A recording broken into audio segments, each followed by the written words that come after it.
আল্লাহ তাআলা এই কোরআন দিয়ে আমার নবীকে মক্কার জমিনে পাঠালেন। আল্লাহর নবী কোরআনের দাওয়াত দেওয়ার জন্য আবু জেহেল, উতবা, শাইবা, আবু লাহাবের বাড়িতে বারবার গিয়েছেন।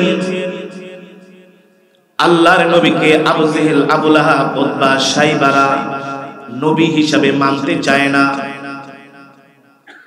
অথচ আল্লাহর পয়গম্বরের উপরে আল্লাহ তাআলা পৃথিবীর শ্রেষ্ঠ কিতাব নাজিল করেছেন। আর আমার নবী হলো শেষ নবী। মা কানা মুহাম্মাদুন আবা আহাদিম মির রিজালিকুম ওয়ালাকিন রাসূলুল্লাহি ওয়া খাতামান নাবিয়্যিন। আমার নবী শেষ নবী। আমার নবীর পরে এই পৃথিবীর জমিনে আর কোন নবী আসবে না, ঠিক কিনা বলে? আমার নবীর পরে কেউ যদি নবী দাবি করে সে হলো কাফের। একদিক থেকে আমার নবীর উপরে আল্লাহ পৃথিবীর শ্রেষ্ঠ কিতাব নাজিল করেছেন, নাম হলো কোরআন। জোরে বলেন। দ্বিতীয় হলো আমার নবী শ্রেষ্ঠ নবী। আমার নবীর পরে আর কোন নবী পৃথিবীতে, সব দিক থেকে আমার নবী শ্রেষ্ঠ। কিন্তু আবু জেহেলরা আমার নবীকে তারা নেতা মানে না, নবী মানে না। আল্লাহর পয়গম্বরের স্ত্রী আমাদের আম্মা জান হযরত খাদিজাতুল কুবরা রাদিয়াল্লাহু তাআলা, তিনি ছিলেন আরবের সবচেয়ে ধনাঢ্য ব্যবসায়ী মহিলা। আল্লাহু আকবার। তার মতো এত বড় ব্যবসায়ী আরবের জমিনে ছিল না। এক দিক থেকে আম্মা জান ছিলেন বড় ব্যবসায়ী, দ্বিতীয় দিক থেকে ছিলেন আম্মা জান রূপবতী, গুণবতী। আল্লাহু আকবার। তৃতীয়ত আম্মা জান ছিলেন উচ্চ বংশের একজন মেয়ে। আবু জেহেলের তেমন সম্পদ ছিল না। আবু জেহেল ছিল দুষ্ট। এই সমাজে দেখবেন কিছু মানুষ আছে শুধু মানুষে ঝগড়া লাগায় দেয়, আছে না? আবু জেহেল ছিল এই প্রকৃতির। তার মাথার মধ্যে শয়তানি বুদ্ধি বেশি ছিল, এই কারণে শুধু মানুষে ঝগড়া লাগায় দিতে পারত, মিথ্যা বিচার করত, মানুষকে কুমন্ত্রণা দিত, খারাপ বিষয় বেশি মানুষদেরকে আবু জেহেল বুদ্ধি দিত। এই টাইপের লোক ছিল আবু জেহেল। একদিন রাস্তা দিয়া আবু জেহেল হেঁটে যাচ্ছেন, আর খাদিজা রাদিয়াল্লাহু তাআলা আনহার সামনে আবু জেহেল পড়ে গেলেন। আবু জেহেলকে আম্মাজান খাদিজা ডাক দিলেন, তাল হিনা ইয়া আবা জাহেল, এদিকে আসো, তোমার সাথে আমার কথা আছে। আবু জেহেল বললেন, বলো খাদিজা, তুমি আমাকে কি বলবা? আম্মাজান খাদিজা বলে, আবু জেহেল, তুমি আমার স্বামী মুহাম্মদ সাল্লাল্লাহু আলাইহি সাল্লামকে কেন এত কষ্ট দাও? তার বিরুদ্ধে কেন এত বিরোধিতা করো? আর আমার স্বামী মুহাম্মদ সাল্লাল্লাহু আলাইহি সাল্লামকে নবী মানতে তোমার সমস্যা কি? আবু জেহেল বললেন, দেখো খাদিজা, তোমার স্বামী মুহাম্মদকে আমি নবী মানবো, তবে কথা হলো যারা নেতা হয় তাদের সম্পদ থাকতে হয়। আচ্ছা আপনারাই বলেন, সম্পদ হওয়ার জন্য, নেতা হওয়ার জন্য সম্পদ কি কোনো বিষয়? যে নেতা হবে তার চরিত্র হবে সুন্দর, ঠিক কিনা বলেন? তার যোগ্যতা থাকবে, শিক্ষা দীক্ষা থাকবে, সুন্দর চরিত্র হবে, মানুষের সাথে সুন্দর ব্যবহার করবে। এই গুণগুলো আমার নবীর মধ্যে আছে কি? জোরে বলেন। শুধু নাই, আমার আল্লাহ আমার নবীকে বলছেন, ইন্নাকা লাআলা খুলুকিন আযীম। নবী আপনার চরিত্রই হলো উত্তম চরিত্র, ঠিক কিনা বলে? আপনি হলেন একমাত্র উত্তম চরিত্রের উপরে প্রতিষ্ঠিত। আল্লাহু আকবার। জোরে বলেন আল্লাহু আকবার। মক্কার কাফেররা আপনাকে মিথ্যাবাদী বলে, ওরা কিন্তু হলো চরিত্রহীন, আর আপনি হলেন চরিত্রবান। বলছেন কে? জোরে বলেন কে? আম্মাজান খাদিজা ছিলেন বুদ্ধিমতী ব্যবসায়ী মহিলা, মাথায় অনেক চালাক। আল্লাহু আকবার বলেন। আবু জেহেল রে কয়, তুই হচ্ছিস মূর্খ। আবু জেহেল কি ছিল? তোর সাথে এখন কথা বাড়ায় লাভ নাই। তবে আবু জেহেল, তোমাকে আমার বাড়িতে দাওয়াত, যাবা নাকি বলো? খাদিজা, গেলে কি খাওয়াবা? বলে, তোমাদেরকে খাসি জবাই করে খাওয়াবো। ঠিক আছে, শুধু আমি না, আমার নেতা খাতা যা আছে সবগুলারে লয়ে যাবো। আম্মাজান খাদিজা ছিলেন বুদ্ধিমতী, জানেন ওদেরকে কোন কৌশলে ওদেরকে মার দিতে হবে, বশ করতে হবে। ওরা যে নবীর বিরুদ্ধে ষড়যন্ত্র করে, আম্মাজান খাদিজা বলছেন ওদের ষড়যন্ত্রের জবাব আমি এমন করে দিব, ঝগড়া করে না, ফাসাদ করে না, ওদের সাথে আমার ফাইট হবে, লড়াই হবে ব্রেনে, পেশি শক্তিতে না। কি দিয়া খেলবো? ব্রেন দিয়া, হিকমতের সাথে। ঠিক আছে আবু জেহেল, আগামীকালকে আমার বাড়িতে তোমরা যেও।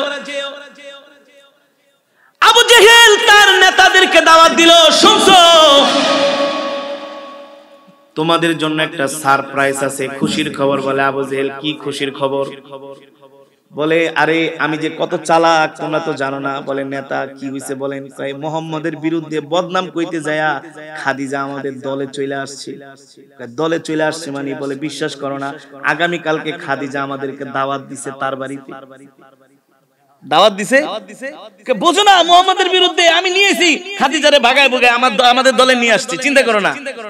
কে নেতা বিশ্বাস করেন? বিশ্বাস না করলে কি দাওয়াত দিছে নাকি? চলো আগামীকাল। ইতিহাসের মধ্যে আসছে, সিরাতের কিতাবে, আবু জেহেল, উতবা, শাইবা, আবুল আহাব বিশাল গ্রুপ নিয়ে আম্মাজান খাদিজার বাড়িতে সন্ধ্যার সময় হাজির হয়ে গেছে। আর ইসলাম তো এমন শান্তির ধর্ম, মুক্তির ধর্ম। ইসলাম কখনো মেহমানদেরকে অসম্মানী করে না, হোক সে খ্রিস্টান, হোক সে অন্য ধর্মাবলম্বী। ঠিক কিনা বলেন? আম্মাজান খাদিজা বলে ওদের সাথে এখন আমার কোনো কথা নাই, আগে আসছে ওদেরকে পেট ভরে খাওয়াবো, মেহমানদারি করব।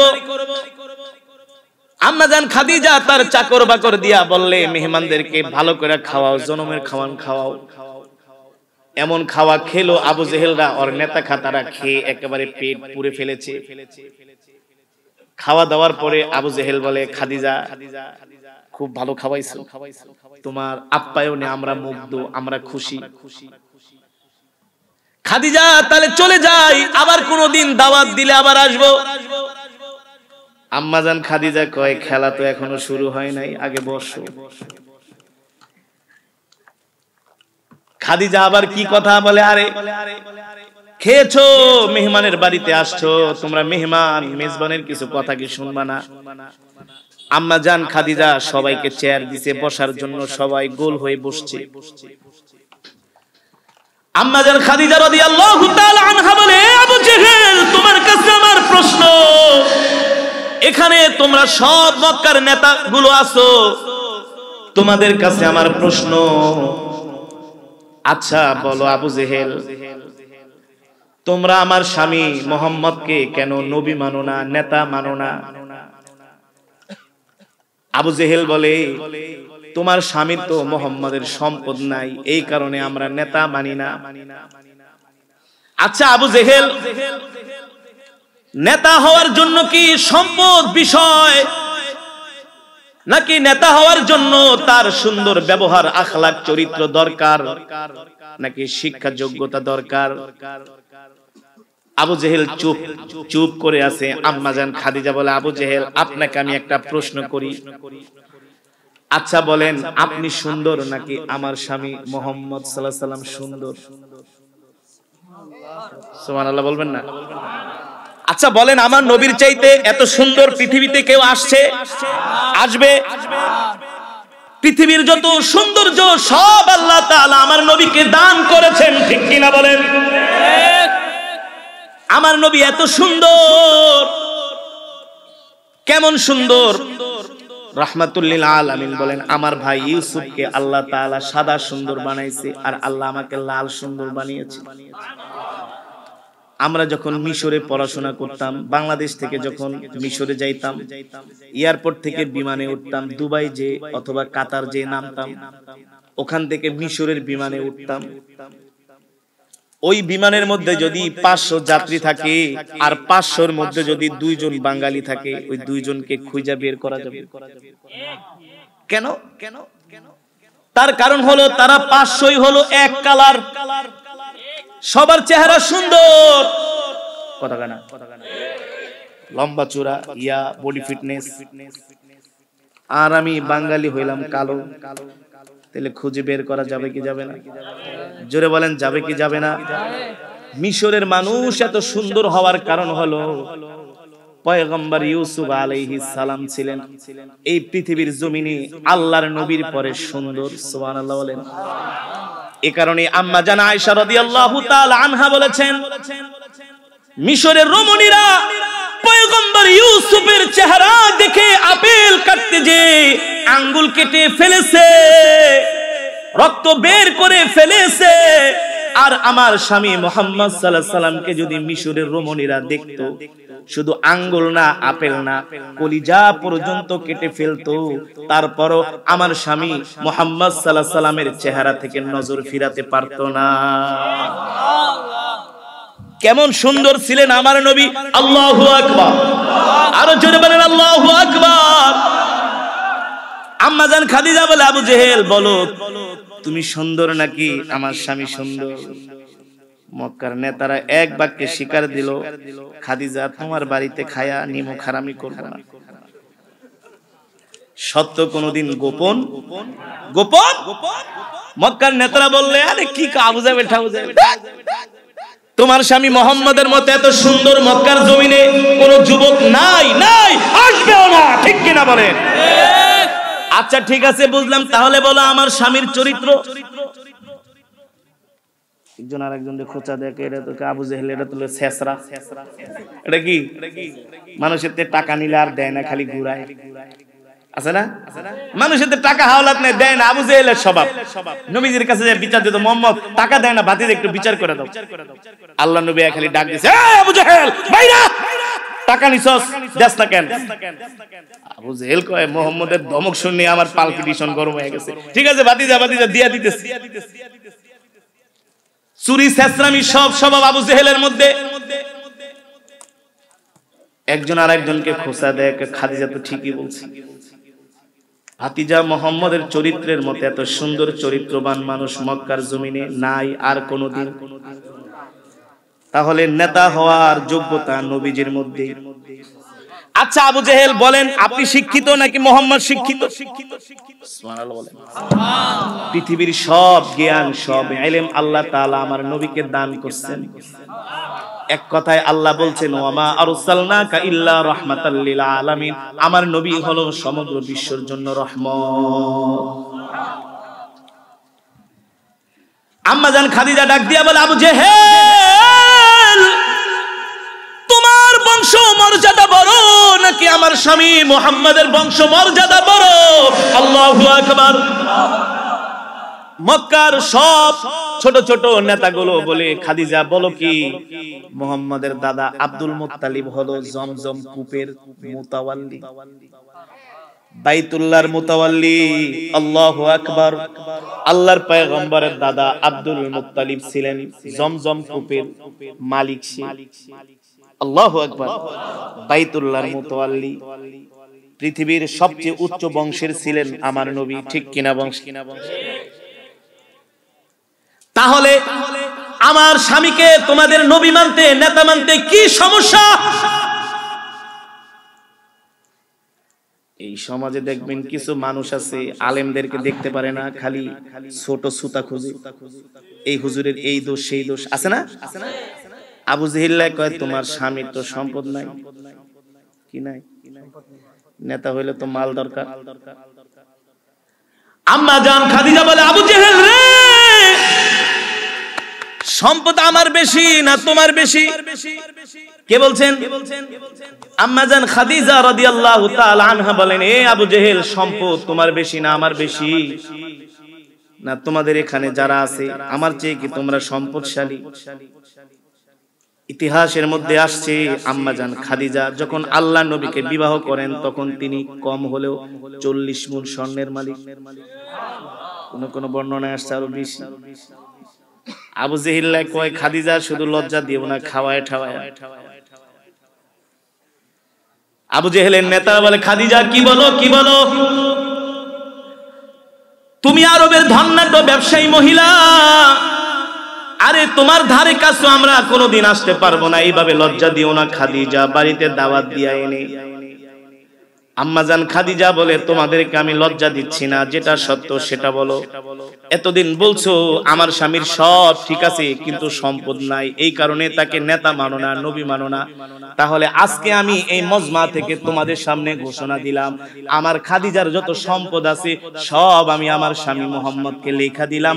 আজকে থেকে আমার সম্পদের মালিক আমার স্বামী মুহাম্মদ সাল্লাল্লাহু আলাইহি ওয়াসাল্লাম। আরো জোরে কোন সুবহানাল্লাহ। আম্মাজান বলে সব আমার সম্পদ হলো আমার স্বামী মুহাম্মদ সাল্লাল্লাহু আলাইহি ওয়াসাল্লামের। তাহলে আবু জেহেল বলো, এখন তোমার সম্পদ বেশি নাকি মুহাম্মাদের সম্পদ বেশি? সুবহানাল্লাহ বলেন। আবু জেহেল চুপ করে থেকে বলে, খাদিজা তুমি যে আমাকে এমন কইরা ব্রেনটা একটা মাইর দিবা আমি বুঝতে পারি না, আমারে মাফ করো, আমি চলে যাই। আল্লাহু আকবার বলেন। আল্লাহর পেয়ারা বান্দারা, আমরা মুসলমান, আমাদের ধর্ম ইসলাম, আমরা হলাম সর্বশ্রেষ্ঠ নবীর উম্মত। আমাদের কোরআন হলো পৃথিবীর শ্রেষ্ঠ কোরআন।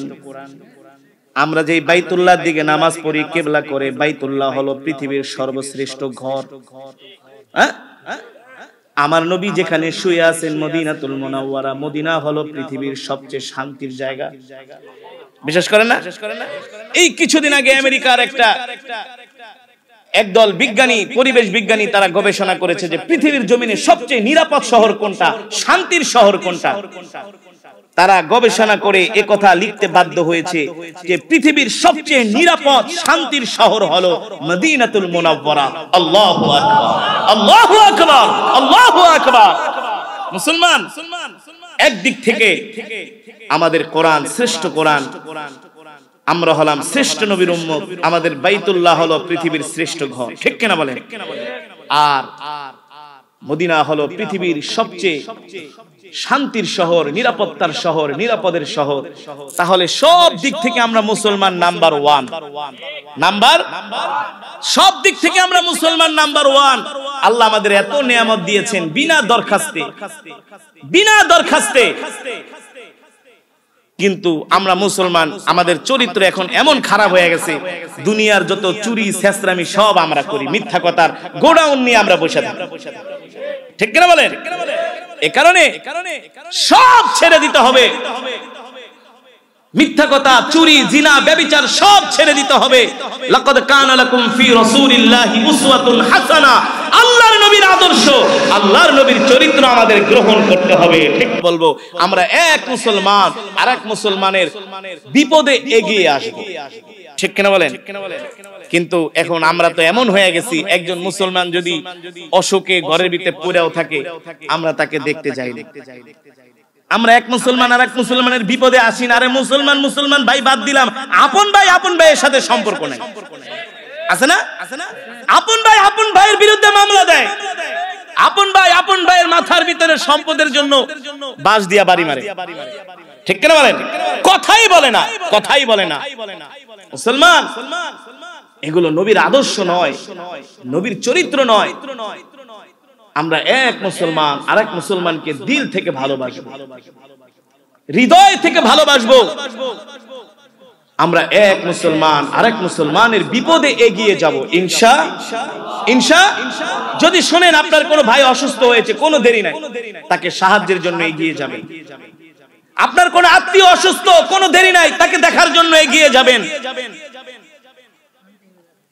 এক ভাই আরেক ভাইয়ের নামে মিথ্যা মামলা দিয়েন না। দুনিয়ার ক্ষণিকের জিন্দেগির জন্য ভাই ভাইয়ের সম্পর্ক নষ্ট করবেন না। এক ভাই আরেক ভাইকে দিল থেকে আল্লাহর জন্য মোহাব্বত করবেন। মান আহাব্বা লিল্লাহ ওয়া আবগাদা লিল্লাহ ওয়া আতা লিল্লাহ ওয়া মানাআ লিল্লাহ ফাকাদ ইস্তিকমালাল ঈমান। আমরা কাউকে ভালোবাসবো তো আল্লাহর জন্য ভালোবাসবো, কারো উপর রাগ করব তো আল্লাহর জন্য রাগ করব, কাউকে উপকার করব তো আল্লাহর জন্য উপকার করব, ঠিক কিনা বলেন? রাসূলের হাদিস, আমাদের সব কাজ সব কর্মগুলো হবে আল্লাহ তাআলার সন্তুষ্টির জন্য, ঠিক কিনা বলেন? আল্লাহ তাআলার সন্তুষ্টির জন্য, নিজের ব্যক্তি স্বার্থে না। যেমন চেয়ারম্যান সাহেব আমাকে বলছে, হুজুর আলহামদুলিল্লাহ আমার যতটুকু সামর্থ্য আমি মাদ্রাসা চালাইতেছি, আলহামদুলিল্লাহ। সে বলছে সব আমি আল্লাহর জন্য, মানুষকে যতটুকু পারি দান সাদাকা করি আল্লাহর জন্য। এই যে আজকে মাহফিলটা করতেছেন, ওনার পকেটের পয়সা দিয়ে আপনাদেরকে আল্লাহর কোরআনের তেলাওয়াত বয়ান শুনাইতেছেন, খুশি নাকি বেজার? জোরে বলেন, খুশি নাকি বেজার? আল্লাহর জন্য। কার জন্য? কার জন্য? আল্লাহর জন্য। এই যে আপনারা ওয়াজ মাহফিল করেন গ্রামে গ্রামে, পাড়ায় পাড়ায়, মহল্লায় মহল্লায়, এই ওয়াজ মাহফিলের কারণেই আজকে সমাজ এখনো ভালো আছে। ওয়াজ মাহফিল গুলো না হলে এই সমাজের অবস্থা যে কি হতো আল্লাহই ভালো জানে। আলহামদুলিল্লাহ, এখন ওয়াজের মাহফিলে এসে অনেক যুবক গান শোনা ছেড়ে দিচ্ছে, তারা কোরআন তেলাওয়াত শুনে। আগে দাড়ি কাটতো, এখন দাড়ি কাটে না, দাড়ি রাখছে, 5 ওয়াক্ত নামাজ পড়ে। নাই নাই কলেজ ইউনিভার্সিটিতে গেলে দেখা যায় যুবক তাবলীগের সাথে সম্পর্ক রাখার কারণে, দাওয়াত ও তাবলীগের সাথে সম্পর্ক রাখার কারণে তার চেহারা দেখে বুঝাই যায় না যে সে কলেজের স্টুডেন্ট, ভার্সিটির স্টুডেন্ট, মনে হয় কোন মাদ্রাসার মুহাদ্দিস। আলহামদুলিল্লাহ বলেন, আলহামদুলিল্লাহ বলেন। চিটাগাং ইউনিভার্সিটির পাশে একটা প্রোগ্রামে গিয়েছিলাম, অনেক যুবক আসছে, এমন পাঞ্জাবি পায়জামা টুপি, আমি দেখে তো মনে করছি কোন মাদ্রাসার শিক্ষক। বলতেছে, হুজুর এক্সকিউজ মি, আপনি আমাদেরকে আলেম ভাববেন না, আমরা কিন্তু কোন মাদ্রাসার শিক্ষক না, কোন মাদ্রাসার ছাত্র না, আমরা ইউনিভার্সিটিতে পড়াশোনা করি। কেউ ইংলিশ ডিপার্টমেন্টে, কেউ ফিজিক্সে, কেউ এটা, কে সেটা, এক একজন এক এক সাবজেক্টে আছে। আলহামদুলিল্লাহ বলেন। তো এই পরিবর্তন বলে হুজুর আলেমদের সাথে সম্পর্ক রাখার কারণে, দাওয়াত ও তাবলীগের সাথে সম্পর্ক রাখার কারণে, হক্কানি আলেমদের সোহবতে থাকার কারণে। আল্লাহু আকবার বলেন, আল্লাহু আকবার বলেন। এই কারণে ইউসুফ আলাইহিস সালাম আল্লাহর কাছে দোয়া করতেন, ও আলহিকনি বিসসালিহিন, আল্লাহ আপনি সর্বদা আমাকে নেক বান্দাদের সাথে রাখেন। সুবহানাল্লাহ বলেন। ইব্রাহিম আলাইহিস সালাম আল্লাহর কাছে দোয়া করেছিলেন, রব্বি হাবলি হুকমা ওয়া আলহিকনি বিসসালিহিন, আল্লাহ আপনি সর্বদা সর্বদা আমাকে নেক বান্দাদের অন্তর্ভুক্ত করেন, তাদের সাথে আমাকে রাখেন। এই যে আপনারা কোরআনের মজমায় বসে আসছেন, এখানে অনেক আলেম উলামা আছে না, অনেক হাফেজে কোরআন আছে না, অনেক হাজী সাহেবানরা আছে না। এই মজমায় যদি আপনি দোয়া করেন নেক বান্দাদের সাথে, আল্লাহ তাআলা এই মজমার দোয়া কবুল করেন, কারণ এই মজমার মধ্যে অনেক নেক বান্দা আছে, অনেক। এই কারণেই আল্লাহর নবী, সাহাবায়ে কেরাম রিদওয়ানুল্লাহি তাআলা আলাইহিম আজমাইনরা আল্লাহর নবীর দরবারে এসে পড়ে থাকতেন সব সময়, সব সময়। আপনারাও সেই সাহাবাওয়ালা চরিত্র ধারণ করেন। যেখানে ওয়াজ মাহফিল হবে, যেখানে যে ওয়াজ মাহফিল শুনবেন, আগে আগে মসজিদে যাবেন, প্রথম কাতারে বসার চেষ্টা করবেন, প্রথম কাতারে বসার চেষ্টা করবেন, আলেমদের সাথে সম্পর্ক রাখার চেষ্টা করবেন, বেশি বেশি কাছে কাছে আসার চেষ্টা করবেন। কারণ যে কয়লা বিক্রি করে, কয়লা বিক্রি যে করে, তার সাথে আপনি চললে কিন্তু আপনার গায়ে কয়লাই লাগবে, কয়লার ময়লাই কি। আর যে আতর বিক্রি করে, তার সাথে যদি আপনি মুসাফাও করেন, আপনার হাত থেকে আতরের ঘ্রাণ আসবে। ঠিক কিনা বলেন? আমি বুঝাতে পেরেছি? তাহলে এতক্ষণের বয়ানের মূল বিষয় হলো রাসূল করিম সাল্লাল্লাহু আলাইহি সাল্লামের আদর্শ চরিত্র আমাদের গ্রহণ করতে হবে, তার ওয়ারাসাতুল আম্বিয়া নায়েবে নবীদের সাথে আমাদের সম্পর্ক রাখতে হবে। তাহলে আমাদের হায়াতের জিন্দেগি, দুনিয়ার জিন্দেগিটা সফল এবং সার্থক হবে, আমরা জান্নাতি হতে পারবো। আল্লাহ তাআলা আমাদের সকলকে কবুল করুন, বলি আমিন। আল্লাহ তাআলা এই মজমা, এই মাহফিলকে কিয়ামত পর্যন্ত কবুল করুন, বলি আমিন। আপনারা আপনাদের সন্তানদেরকে মাদ্রাসায় ভর্তি করাবেন, আলেম বানাবেন।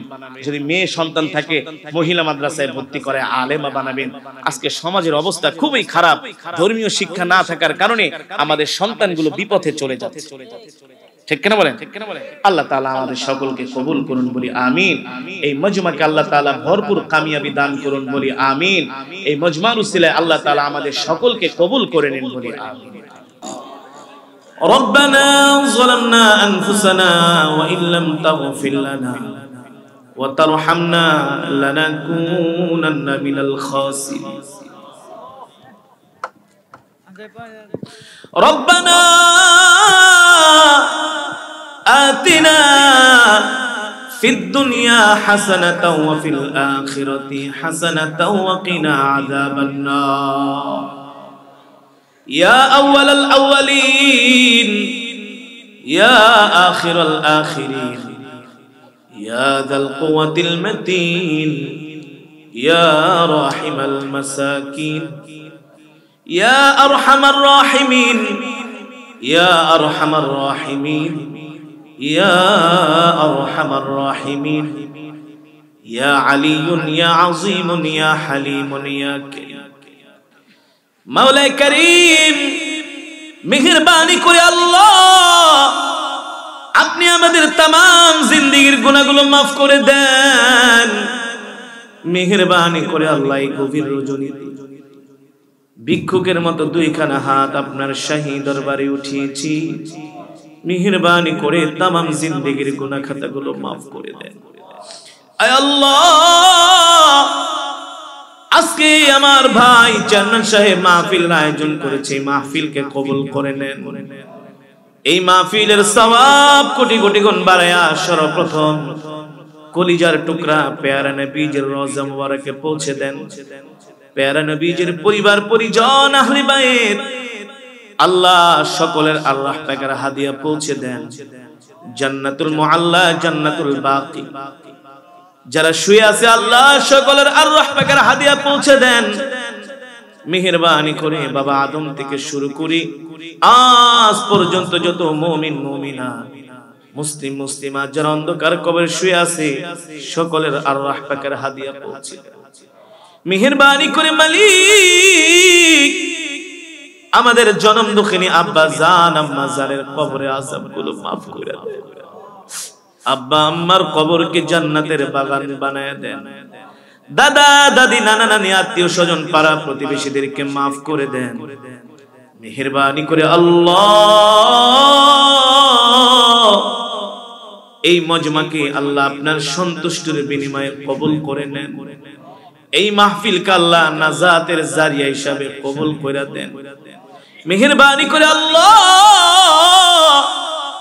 আমাদের যাদের মা বাবা বেঁচে নাই মা বাবার কবরকে জান্নাতের বাগান বানায় দেন। আল্লাহ যাদের মা আছে বাবা নাই, বাবা আছে মা নাই, আল্লাহ মা বাবার কবরকে জান্নাতের বাগান বানায় দেন। যাদের মা বাবা বেঁচে আছে হায়াতে বরকত দিয়া দেন। দাদা দাদি নানা নানি আত্মীয় স্বজন পাড়া প্রতিবেশীদেরকে maaf করে দেন। অত্র অঞ্চলের গোরস্থানে যত মুর্দেগান শুয়ে আছে সকল কবরবাসীর কবরে আযাব maaf করে দেন। আয় মালিক, মেহেরবানি করে আল্লাহ জীবনে যত গুনাহ করেছি সব গুনাহগুলো এখনই maaf করে দেন। জাহান্নামের আগুন আমাদের জন্য হারাম করে দেন। একটা জান্নাতুল ফেরদাউস আমাদের জন্য বরাদ্দ করে দেন। আয় আল্লাহ, আমাদের সাথে অনেক মা বোনেরা হাত উঠেছে, মা বোনদেরকে maaf করে দেন। আল্লাহ মা বোনদের হায়াতের মধ্যে বরকত দিয়ে দেন। মা বোনদের মধ্য থেকে যারা অসুস্থ আল্লাহ পরিপূর্ণ সুস্থতা দান করে দেন। মেহেরবানি করে আল্লাহ আজকের মাহফিলকে ওসিলা করে অত্র অঞ্চলের প্রতিটা ঘরের মধ্যে রহমত বরকত নাজিল করে দেন। আল্লাহ এই গভীর রজনীতে আপনার পেয়ারা বান্দারা হাত উঠাইছে, খালি হাতে ফিরায় দিয়েন না, একজনকেও খালি হাতে ফিরায় দিয়েন না। আল্লাহ মেহেরবানি করে তামাম জিন্দেগীর গুনাহগুলো এখনই maaf করে দেন। জাহান্নামের আগুন হারাম করে দেন। একটা জান্নাতুল ফেরদাউস আমাদের জন্য বরাদ্দ করে দেন। আরশের মালিক, আমি নাফরমান আপনার এই প্যারা বান্দাদেরকে গভীর রজনীতে কি দিয়া বিদায় করব আল্লাহ? আপনার রহমান নামের ওসিলা করে আপনার বান্দাদের গুনাহগুলো maaf করে দেন। আল্লাহ আপনি আমাদের সকলকে জান্নাত দিয়া দেন। আয় আল্লাহ, এই দুনিয়া ছেড়ে একদিন চলে যেতে হবে। কেউ থাকতে পারে নাই, আমরাও থাকতে পারবো না। কবর এমন এক ঘর যেখানে নাই কোনো বাতি, নাই কোনো সাথী। আল্লাহ, ওই কবরে একা একা কিভাবে থাকবো? আল্লাহ, ওই কবরে একা একা কিভাবে থাকবো? আল্লাহ, কবরটা আমাদের জন্য জান্নাতের বাগান বানায় দিয়ে, কবরটা আমাদের জন্য জান্নাতের বাগান বানায় দিয়ে। আয় আল্লাহ, আমাদের বাবা মা দাদা দাদি নানা নানিকে মাফ করে দেন আল্লাহ। আমাদের ভাই আল্লাহ তার সন্তান আবু হুরায়রা ইন্তেকাল করেছে আল্লাহ এই নিষ্পাপ শিশুকে আপনি জান্নাত দিয়া দেন আল্লাহ, তাকে আপনি জান্নাত দিয়া দেন আল্লাহ, তার মা বাবার কলিজাকে আপনি ঠান্ডা করে দেন, সবরে জামিল ধৈর্য ধরার তৌফিক দিয়ে দেন আল্লাহ। যত কাঁদানো দুনিয়াতে কাঁদায় না, ওই কবরে নিয়ে শাস্তি দিয়েন না, ওই কবরে নিয়ে আযাব দিয়েন না। আমরা আল্লাহকে ডাক দিই ইয়া আল্লাহ, আরো জোরে বলি ইয়া আল্লাহ, আরো জোরে বলি ইয়া আল্লাহ। আল্লাহ আপনার বান্দার আপনাকে ডাকছে, কিভাবে খালি হাতে ফিরায় দিবে আল্লাহ, কিভাবে খালি হাতে ফিরায় দিবে আল্লাহ। জাহান্নামের আগুন হারাম করে দেন, একটা জান্নাতুল ফেরদাউস আমাদের জন্য ওয়াজিব করে দেন আল্লাহ। মালিক পাঁচ ওয়াক্ত নামাজ যেন জামাতের সাথে পড়তে পারি তৌফিক দিয়ে দেন আল্লাহ। আপনার কোরআন অনুযায়ী যেন চলতে পারি তৌফিক দিয়ে দেন আল্লাহ। আপনার রাসূলের আদর্শ অনুযায়ী যেন চলতে পারি তৌফিক দিয়ে দেন আল্লাহ। এই মাদ্রাসাকে আপনি কিয়ামত পর্যন্ত কবুল করে নেন, এই মাহফিলকে কিয়ামত পর্যন্ত কবুল করে নেন, প্রজন্মের পর প্রজন্মকে আল্লাহ কবুল করে নেন মেহেরবানি করে আল্লাহ। আজকের মাহফিলে আমরা যেভাবে করে আপনার জবানের কালামের তেলাওয়াত শুনেছি, জান্নাতে যেন আপনার কুদরতি জবান থেকে আমরা তেলাওয়াত শুনতে পারি আল্লাহ, আমাদের তৌফিক দিয়ে আল্লাহ। আপনি আমাদের কবুল করে নেন আল্লাহ। আমাদের গুনাহের কারণে নাফরমানির কারণে ধ্বংস করে দিয়েন না আল্লাহ। মৃত্যু তো দিবেন, এই মৃত্যুটা আমাদেরকে জিহাদের ময়দানে দিয়ে আল্লাহ। মক্কাতুল মুকাররমায় মৃত্যু দিয়েন, মদিনাতুল মুনাওয়ারা নবীজির রওজার পাশে মৃত্যু দিয়েন আল্লাহ। কোরআন তেলাওয়াত করতে করতে যেন মরতে পারি তৌফিক দিয়ে আল্লাহ। জুমাবারে শুক্রবারে মৃত্যু দিয়েন, সেজদা অবস্থায় মৃত্যু দিয়েন, রমজান মাসে রোজা অবস্থায় মৃত্যু দিয়েন। নাফরমান বেঈমান বানায়া কবরে ডাক দিয়েন না, জাহান্নামী বানায়া কবরে ডাক দিয়েন না আল্লাহ। আমার যুবক ভাইদেরকে আপনি দ্বীনের অতন্দ্র প্রহরী হিসাবে কবুল করে নেন, ইসলামের সৈনিক হিসাবে কবুল করে নেন আল্লাহ। আমাদের দেশের উপর আপনি রহমত নাজিল করে দেন আল্লাহ। শত্রুর শত্রুতামি থেকে, জালেমের জুলুম থেকে আমাদেরকে হেফাজত করেন اللهم إنا نجعلك في نحورهم ونعوذ بك من شرورهم رب ارحمهما كما ربياني صغيرا رب ارحمهما كما ربياني صغيرا মাওলা রে, জানি না কোন দিন মৃত্যুর পরওয়ানা জারি হয়ে যায়, আজরাইল কোন দিন আমাদের সামনে এসে হাজির হয়। আই মালিক আল্লাহ, যেদিন আপনি জান্নাতি বান্দাদেরকে ডাক দিবেন, যেদিন আপনি বলবেন আমার পক্ষ থেকে তোমাদের জন্য সালাম আল্লাহ, আমরা সকলেই যেন এইভাবে একসাথে জান্নাতে থাকতে পারি তৌফিক দিয়ে দিন মালিক। নাফরমানির কারণে, গুনাহের কারণে আমাদেরকে ধ্বংস করে দিয়েন না, গুনাহের কারণে আমাদেরকে হালাক করে দিয়েন না আল্লাহ। আমার সাথে কত দাড়ি পাকা মুরব্বীরা হাত উঠাইছে আল্লাহ, তাদের উসিলা মাফ করে দেন আল্লাহ। আপনার বান্দারা কোরআনের তেলাওয়াত বয়ান শুনে আরো শুনতে চায় আল্লাহ। আপনাকে ভালোবাসে বিদায় তো আপনার বয়ান, আপনার কোরআনের তেলাওয়াত শুনতে চায়। মেহেরবানি করে এই তৃষ্ণা যেন আমরা আপনার জবানে জান্নাতে কোরআনের তেলাওয়াত শুনে মিটাইতে পারি আল্লাহ। আমাদের তৌফিক দিয়া দেন আল্লাহ, আমাদেরকে কবুল করে নেন মালিক। জানি না কোন দিন মৃত্যুর পরওয়ানা জারি হয়ে যায়, আজরাইল আমাদের সামনে এসে হাজির হয়। সেই কঠিন মুসিবতের সময়, কঠিন বিপদের সময় আমাদের জবানে জারি করে দিন কালেমা তাইয়্যিবা লা ইলাহা ইল্লাল্লাহু মুহাম্মাদুর রাসূলুল্লাহ সাল্লাল্লাহু আলাইহি ওয়াসাল্লাম বিদুরি সুবহানা রাব্বিকা রাব্বিল ইজ্জাতি আম্মা ইয়াসিফুন সালামুন আলাল মুরসালিন والحمد لله رب العالمين